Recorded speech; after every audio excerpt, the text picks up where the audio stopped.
ఈ ఫోటోలో కనిపించే ఫైటర్ జెట్ పేరు B2 బాంబర్. ఇది యూఎస్ఏ చెందింది. It is one of the most dangerous fighter jet. ఎందుకంటే ఇది వెళ్ళడానికి ప్లేస్ ఉండదు, కొట్టలేని టార్గెట్ ఉండదు. దీన్ని ఎక్కువ యూఎస్ వాళ్ళు ఎక్కువ యూజ్ చేయరు, ఎప్పుడైతే బాగా ఇంపార్టెంట్ వార్స్ వస్తే తప్ప. అలాంటి ఫైటర్ జెట్స్ ని రీసెంట్ గా యూఎస్ఏ యూజ్ చేసింది ఇరాన్ మీద.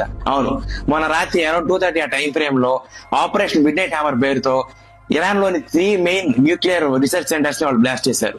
దీనిలో వాళ్ళు యూజ్ చేసిన ఆయుధాలు ఏంటంటే GPU-57. వీటి స్పెషాలిటీ ఏంటంటే ఆన్ సర్ఫేస్ ఎర్తే కాకుండా అండర్ గ్రౌండ్ లో 60 to 70 feet వరకు ఉన్న టార్గెట్స్ కూడా ఇవి ఛేదిస్తాయి. అండ్ ఈ అటాక్ లో ఇరాన్ కి చాలా నష్టం జరిగింది. వాళ్ళు రీసెర్చ్ పరంగా చాలా వెనకబడ్డారు. కానీ ఇరానియన్స్ మాత్రం వాళ్ళకి ఎలాంటి అటాక్ జరగలేదని వాళ్ళు దీన్ని కన్సిడరేషన్ లో కూడా తీసుకోమని చెప్తున్నారు. ఈ ఆపరేషన్ తర్వాత Netanyahu, who is prime minister of Israel, ఆయన ఏమంటారంటే ఇది ఒక హిస్టారిక్ ఆపరేషన్ అని, ఇలాంటి ఆపరేషన్స్ ని యూఎస్ఏ తప్ప ఎవరు చేయలేరని చెప్తున్నారు. గతంలోనే ఇలాంటి ఆపరేషన్స్ జరుగుతాయని ఇరాన్ కి సపోర్ట్ గా ఉన్న రష్యా అండ్ చైనా అటు అమెరికా కన్నేసి ఉంచమని, అక్కడ ఫైటర్ జెట్స్ ఎగురుతున్నాయని చూస్తున్నామని చెప్పారు. కానీ ఎవరు ఊహించిన విధంగా అక్కడ డమ్మీ ఫైటర్ జెట్స్ ని పెట్టి ఇటు వెనకాతల నుంచి వచ్చి ఇండియా దిగున డెకోక్రసీ అనే ఒక ఐలాండ్ లో నుంచి అటాక్ స్టార్ట్ చేశాయి. అయితే ఈ అటాక్ తర్వాత ప్రతిదానికి క్రెడిట్ తీసుకున్న ట్రంప్ గారు మాత్రం ప్రతిదానికి దేవుడే ఉన్నాడని మాట్లాడుతున్నారు.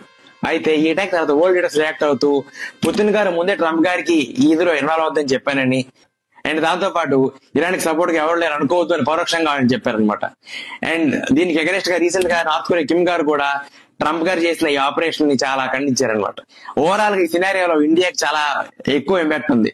లైక్ క్రూడ్ ఆయిల్ ప్రైసెస్ కావచ్చు, అండ్ ఇరాన్ లో ఉన్న పోర్ట్ కావచ్చు, అండ్ ట్రేడింగ్ ఇష్యూస్ కావచ్చు, అండ్ డిప్లొమాటిక్ ఇష్యూస్ కావచ్చు, ఇలా చాలా ఇష్యూస్ ఉన్నాయి.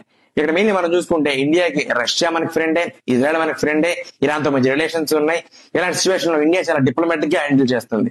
ఇండియాకి ఫేవర్ జరగాలంటే ఈ వార్ కంటే రావడం ఒకటే దారి. దీని మీద మీ ఒపీనియన్ ఏంటి? కామెంట్ చేయండి.